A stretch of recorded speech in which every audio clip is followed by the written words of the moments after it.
پھر یہ کہ یزید کی شخصیت کس قسم کی تھی، اور جو شدید مخالفین ہے یزید کے ان کا کیا خیال ہے، جو اپنے آپ کو معتدل سمجھتے ہیں ان کا نقطۂ نظر کیا ہے، اور جو لوگ یزید کو بالکل درست سمجھتے ہیں ان کا نقطۂ نظر کیا ہے، اس پہ ہم تھوڑی سی بات کریں گے۔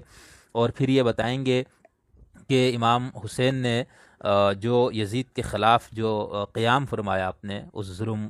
کی حکومت کے خلاف، تو کیا یہ قیام جو ہے یہ حاکم کے خلاف خروج کے ضمن میں آتا ہے؟